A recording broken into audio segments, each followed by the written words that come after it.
Kita lanjut bahas spoiler Wudong Qiankun season 6 episode 2. Oke lah, nggak usah cacicot banyak bacot, kita langsung masuk aja ke pembahasan.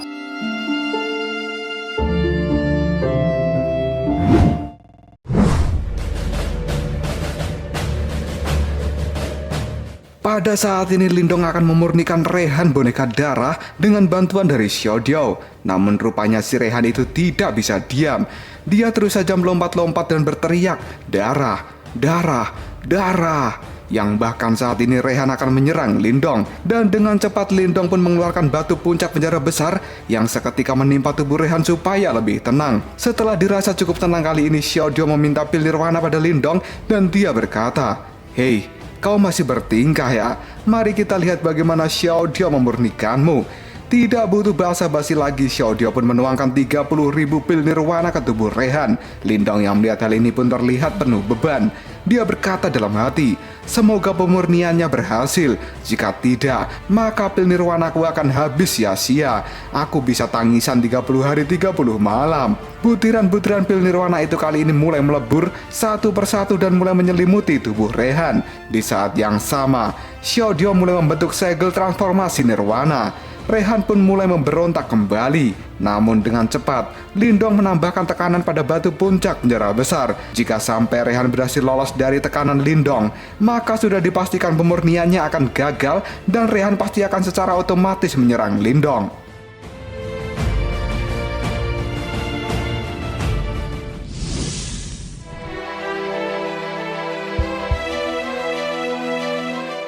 Sambil memfokuskan kekuatannya pada segel transformasi nirwana, Xiaodiao berkata pada Lindong, "Lindong, serahkan semuanya padaku. Aku akan mensucikan aura dan juga roh jahatnya. Kamu tekan saja boneka itu supaya tidak meloloskan diri." Dalam sekejap saja, tubuh Rehan kali ini mulai berasap. Sebagai pertanda bahwa aura jahat di dalam tubuh Rehan sedikit demi sedikit mulai terbakar oleh segel Xiaodiao. Namun di sisi lain Lindong sekuat tenaga menahan Rehan. Apapun yang terjadi, Lindong tidak akan membiarkan Rehan sampai terlepas. Di tempat lain pada saat ini Moti datang untuk mencari Lindong. Dia pun menanyakannya pada Moling. Dan Moling mengatakan jika Lindong telah pergi untuk berlatih. Dan ini sudah hari ketiga, namun dia belum keluar juga. Setelah mendapatkan pemberitahuan itu dari Moling, kali ini Moti berpamitan karena dia juga tidak akan mengganggu pelatihan dari Lindong. Pada hari keempat di ruangan Lindong pada saat ini Rehan terlihat sudah agak tenang dan tidak melakukan gerakan reok lagi. Di sekitar tubuhnya saat ini banyak asap berwarna merah yang cukup banyak sebagai pertanda bahwa aura jahat dari Rehan telah sepenuhnya dibakar oleh Xiaodiao. Lindong pada saat ini terlihat sangat kelelahan. Dia pun berkata di dalam hati, "Akhirnya berhenti juga. Apakah ini telah berhasil?" Lindong sendiri tidak tahu hasilnya. Xiaodiao kemudian menyuruh Lindong untuk memakai darahnya dan menanamkan segel pada Rehan. Tidak lama kemudian Lindong segera menggigit bibirnya sendiri supaya berdarah. Dan dia segera meludahkan darah itu ke arah Rehan. Yang pada akhirnya darah Lindong menempel pada dahi Rehan dan mulai membentuk sebuah simbol yang mirip dengan simbol yang ada di dahi Lindong.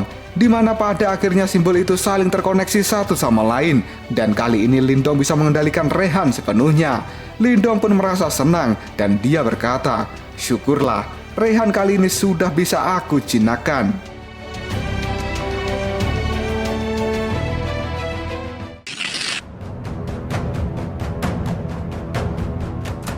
Hari kelima pun telah tiba. Pada saat ini suasana di kota yang sangat ramai.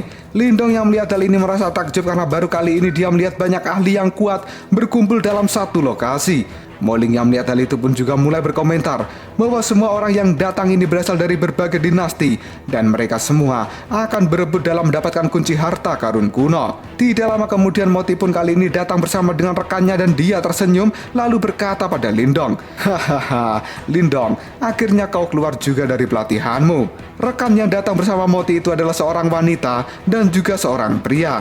Wanita berbaju merah itu berasal dari dinasti Tang Besar. Dia bernama Tang Xuan. Level kultivasinya berada di tahap setengah langkah menuju nirwana. Tang Xuan pun melirik ke arah Lindong dan berkata, "Moti, apakah ini temanmu yang kau katakan bisa bersaing dengan jinmu?" Kata-kata Tang Xuan itu seolah meremehkan Lindong yang berada di level lanjutan manifestasi. Lindong pun hanya melihat ke arah Tang Xuan dan dia berkata dalam hati, "Gadis itu berada di tahap setengah nirwana ya." Dan seorang pria berambut putih kali ini mulai mengatakan, kekuatan besar yang tidak terkendali. Jika kekuatan seperti ini pergi sendirian ke pegunungan Leiyan, pasti juga akan sulit. Pemuda berambut putih itu bernama Liu Xuan. Dia berasal dari Kekaisaran Xuanyun dan levelnya juga setengah langkah menuju nirwana. Melihat kedua rekannya seolah meremehkan kekuatan dari Lindong, Moti pun berkata, Lindong ini tidak hanya mampu bersaing dengan Jinmu, bahkan dia mampu memojokkannya. Kalian jangan hanya melihat dia dari permukaannya saja. Dalam hati, Tang Xuan dan juga Liu Xuan berkata, aku tidak percaya.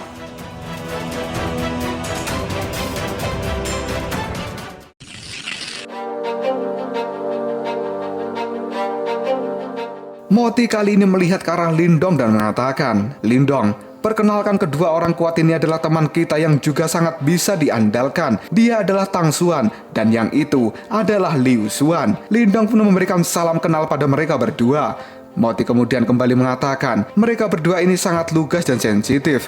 Tolong maafkan mereka. Sambil melihat ke arah Lindong, Tang Xuan kali ini mengatakan, Lindong, meskipun kau tidak cukup kuat, karena kau adalah teman dari Moti, kita akan mempertimbangkannya. Bukan masalah besar untuk memberimu tumpangan. Seketika dada Lindong rasanya makjeleb. Sampai segitunya Tang Xuan meremehkan dia hanya karena berdasarkan level kekuatan. Dan tiba-tiba saja kini ada seseorang tersenyum sambil mengatakan, Hei Moti, sepertinya lingkungan pertemananmu sangat sempit sekali ya. Sudah sekian lama, namun masih saja pecundang yang sama. Lindong dan Moti pun menoleh untuk melihat siapa yang berani berbicara seperti itu. Raut wajah Moti kemudian menciut dan dia berkata dalam hati, dia merekrut 4 orang di level yang sama, yang ternyata itu adalah Jinmu. Jinmu pun pada saat ini berkata pada Lindong, jangan kau pikir kau bisa bersantai-santai dengan para pecundang itu. Kekuatan mereka tidak sehebat itu. Kuharap kau bisa selamat kali ini. Lindong sambil tersenyum mengatakan, kau tidak perlu repot-repot. Jinmu pun sedikit geram dengan jawaban dari Lindong yang tidak takut ketika mendapatkan ancaman. Jinmu kemudian mengatakan, bocah, kau sombong juga ya. Saat kau pergi ke pegunungan Leiyan, kau pasti akan menyesal. Jinmu pada saat ini juga memberikan peringatan pada Moti dan juga yang lainnya dengan mengatakan, jika mereka semua pasti sudah tahu bahwa Jinmu sangat benci dengan Lindong. Jangan sampai ada satupun yang ikut campur dalam masalah ini. Jika tidak, maka Jinmu tidak akan segan-segan pada Moti dan juga yang lainnya. Mendapat ancaman seperti itu, Moti lantas berteriak, Jinmu, kau sudah keterlaluan. Sambil akan pergi, Jinmu pun melirik ke arah Moti dan berpesan, urus saja urusanmu sendiri. Jangan mengorbankan nyawamu untuk orang yang tidak ada kaitannya denganmu. Setelah berkata seperti itu, kelompok Jinmu pun kabur meninggalkan kelompok Lindong dan juga kelompok Moti sambil tertawa.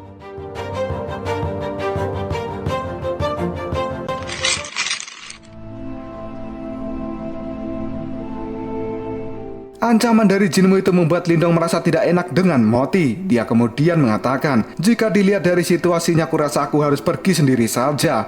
Namun Moti pada saat ini melarang Lindong. Dia melihat Lindong dengan wajah serius dan mengatakan, Lindong, kau tidak perlu takut.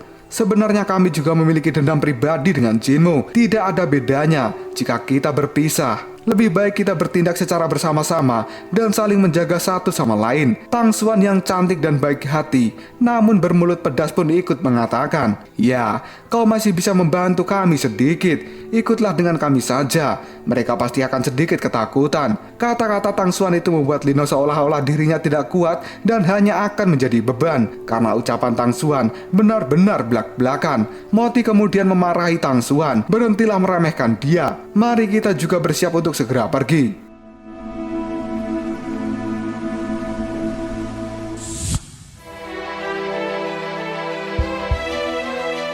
Cerita kemudian berpindah ke pegunungan Leiyan, di mana tempat itu ada lembah batu petir yang menjadi keberadaan dari kunci harta karun kuno. Baru saja mereka masuk ke dalam pegunungan, kelompok Lindong dan Moti sudah harus mengalami pertarungan dengan hewan iblis. Moti pun memukul salah satu hewan itu sambil mengomel, sialan, bis ini sangat sulit dihadapi. Tang Xuan kemudian berkata, ini semua hanyalah masalah yang kecil, karena serangan yang sebenarnya akan terjadi di malam hari.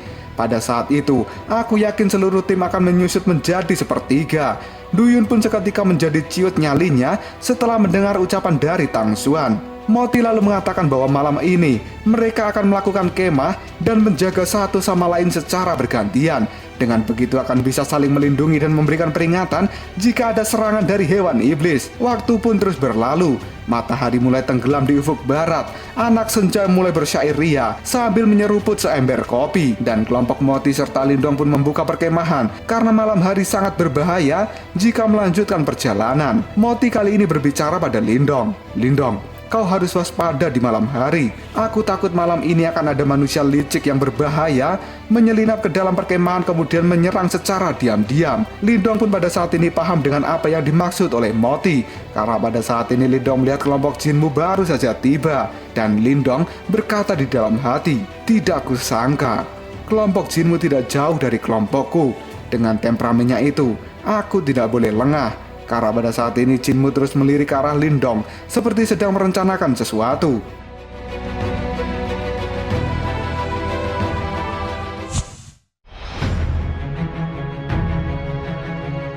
Dan tiba-tiba saja, di langit kali ini terlihatlah gerombolan manusia dari dinasti lain. Mereka terbang sambil memancarkan energi Yuan yang menakutkan. Hal itu pun disaksikan oleh kelompok Lindong dan juga yang lainnya. Lindong kemudian berkata, sungguh barisan yang brutal dan menakutkan. Dalam kelompok itu, ada lebih dari selusin setengah langkah nirwana yang kuat. Sebenarnya mereka dari dinasti mana? Moti yang merasa ngeri pun menjawab, itu adalah kelompok dari dinasti Dayuan. Dinasti Dayuan ini dapat dianggap sebagai salah satu dari dua kekuatan paling kuat di Yangzheng. Mereka dulunya termasuk dinasti yang maju, hanya saja telah menurun karena beberapa perubahan. Tetapi latar belakangnya sangat jauh jika dibandingkan dengan dinasti tingkat menengah biasa. Kekuatan besar lainnya dari Yangzheng adalah dinasti Lingyun. Meskipun mereka hanya dinasti tingkat menengah, namun mereka berkembang pesat selama bertahun-tahun ini. Dan pimpinan mereka juga orang yang tidak bisa diremehkan. Mereka sudah memiliki kualifikasi untuk mencapai tahap nirwana, tapi mereka tidak segera naik tingkat karena lebih memilih mengumpulkan pil nirwana daripada memakainya. Penjelasan dari Moti itu membuat Lindong terdiam, dan dia kemudian berkata dalam hati, Yangzheng ini benar-benar menyembunyikan naga dan harimau. Mereka bisa naik tingkat dengan mudah, namun mereka menekan kekuatannya. Menurut Moti, Kekaisaran Dayuan dan juga Lingyun akan menjadi pesaing yang kuat kali ini. Sedangkan kekuatan kita kali ini mungkin hanya akan menjadi penonton saja.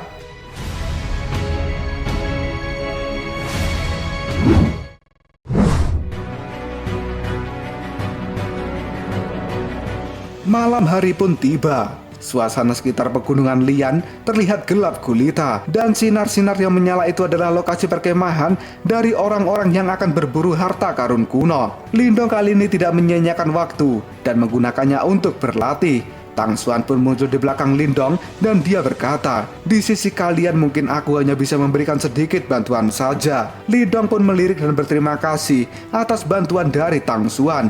Dan tiba-tiba saja kali ini terdengar suara gemuruh dari kejauhan. Mereka terlihat memancarkan energi yang brutal dan mengerikan. Dan Lindong pun kali ini berkata, ini adalah...